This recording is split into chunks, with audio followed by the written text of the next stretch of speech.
Assalamualaikum warahmatullahi wabarakatuh. Selamat pagi anak-anak. Bagaimana kabar kalian hari ini? Semoga semuanya sehat. Berjumpa lagi dengan Bu Mustika. Hari ini Ibu akan mengajak kalian belajar bahasa Indonesia. Tema 2, kegemaranku. Subtema 3, gemar menggambar. Dan subtema 4, gemar membaca. Nah, sebelum kita mulai pembelajaran pada pagi hari ini, kita awali dengan membaca basmalah bersama-sama. Bismillahirrohmanirrohim. Terima kasih. Nah, langsung saja ya. Nah, sebelumnya Ibu bertanya, ada di antara kalian yang memiliki hobi atau kegemaran menggambar atau melukis? Ya, pasti banyak di antara kalian yang memiliki hobi melukis ya.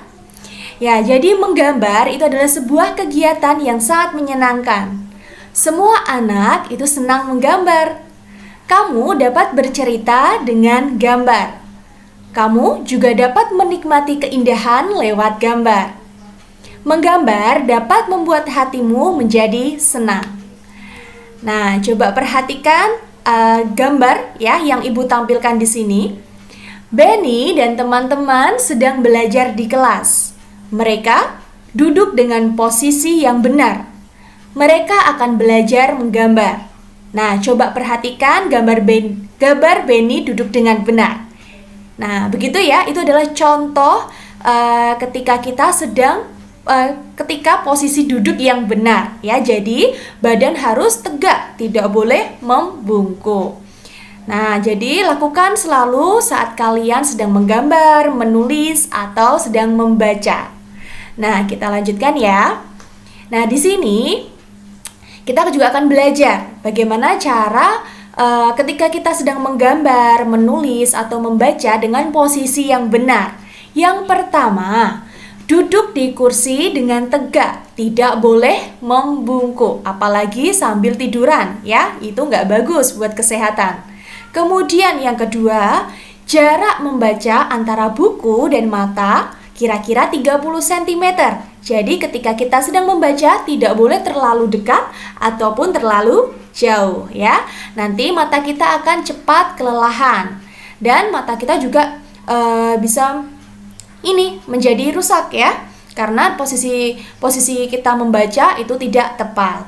Kemudian yang ketiga, membaca, menggambar atau menulis di tempat yang terang atau cahaya yang cukup. Jadi anak-anak ketika kalian sedang belajar, carilah cahaya yang cukup ya. Jadi jangan sampai terlalu terang ya, dan jangan sampai terlalu gelap ya. Jadi harus posisi cahaya itu yang cukup. Nanti supaya mata kita tidak cepat lelah ataupun tidak sakit ketika kita sedang belajar. Kemudian yang keempat, nah ketika kalian sedang menulis, kalian harus memegang pensil dengan benar, yaitu di antara jari telunjuk dan ibu jari. Lanjut ya. Nah, coba perhatikan gambar di bawah ini. Beri tanda centang untuk posisi duduk yang benar dan beri tanda silang untuk posisi duduk yang salah.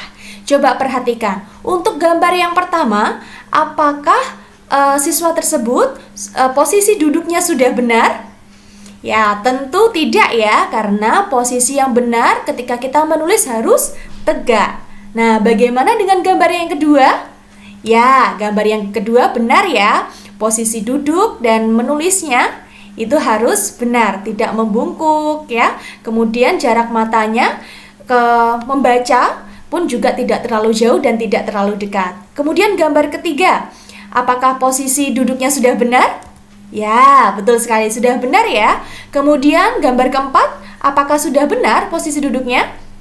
Tentu tidak. Nah, jadi kalian bisa mencontoh ya bagaimana posisi yang baik dan harus dilakukan.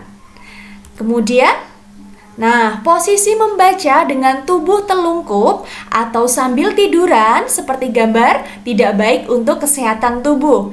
Siapa yang suka membaca sambil tidur-tiduran? Ada?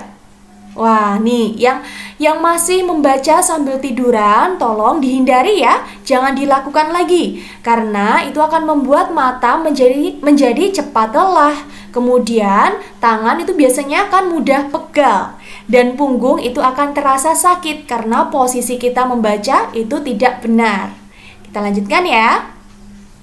Nah, kemudian cara memegang buku dan membalikkan halaman itu juga ada aturannya.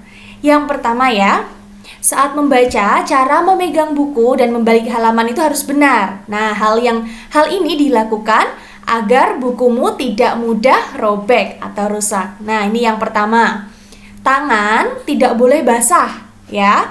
Tangan yang basah itu akan membuat buku mudah robek. Kemudian yang kedua, membalik halaman buku itu secara hati-hati, tidak boleh terburu-buru, ya. Jika tidak hati-hati, maka lembaran buku menjadi lecek atau mudah robek.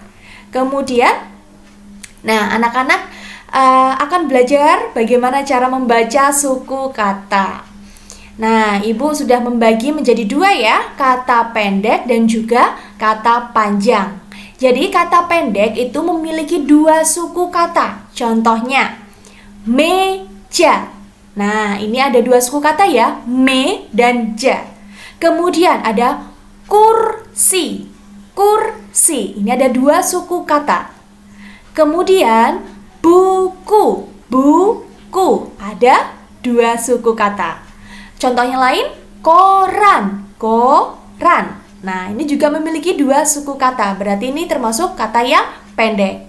Kemudian kalau kata panjang itu memiliki 3 atau lebih suku kata. Contohnya, cerita. Nah, ada 3 ya. Kemudian contohnya lagi, membaca. Nah, ini juga ada 3 suku kata. Kemudian, menulis.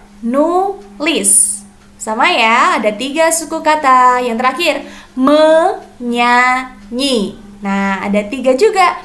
Jadi kata yang memiliki 3 kata atau lebih itu adalah kata panjang. Begitu ya.